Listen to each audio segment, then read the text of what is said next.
Maagang nag-inspeksyon para sa seguridad sa loob ng Senado bago magsimula ang special session ng Kongreso na ipinatawag ni Pangulong Marcos. Alas 9 ng umaga, dumating ang majority senators sa special session. Sina Senador Sherwin Gatchalian at 11 iba pang senador na kaalyado niya. Maya-maya pa, dumating si Senador Joel Villanueva na nauna nang nasabi noong weekend na dadalo sa special session. Mainit siyang sinalubong ng mga miyembro ng bagong mayorya. Pero bukod sa kanila, wala nang ibang senador na dumating. Dahil 13 na ang mga senador, may sapat na bilang para maghalal ng Senate President.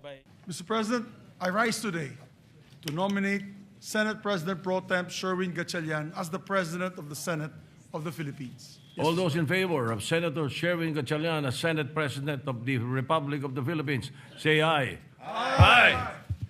All those against, say nay. The ayes have it. Senator Sherwin Gatchalian is declared Senate President of the Republic of the Philippines.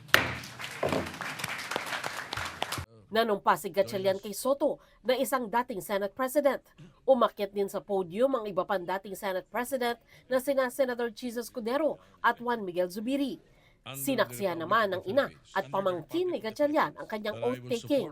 Papasalamat ako sa ating mga kasamahan at tiwala na ibinigay nila sa atin at kita naman natin na tuloy-tuloy yung trabaho.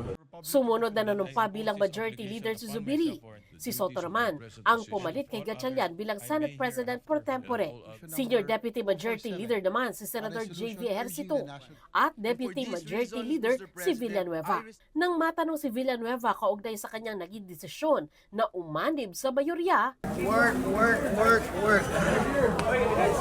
Sir, Nakita nyo naman yung ginagawa natin dito, boss.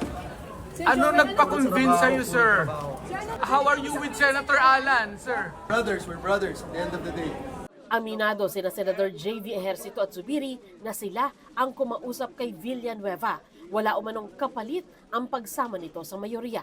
Kasunod dito ang paghahalal ng chairman at iba pang komposisyon ng mga komite sa Senado. Ang Senate Blue Ribbon Committee na dumidinig sa flood control mess na natili sa chairman nitong si Senador Erwin Tulfo. Lahat ng miyembro ng mayorya naging miyembro rin ng Blue Ribbon Committee maliban na lang si Senador Chis Escudero. Pahayag na siya kanina sa Committee on Rules kay Senator Migs na hindi siya magsasama yan sa Blue Ribbon Committee. Kasunod nito, tumutok na ang mga senador sa legislative measures na layuning ipasa sa special session.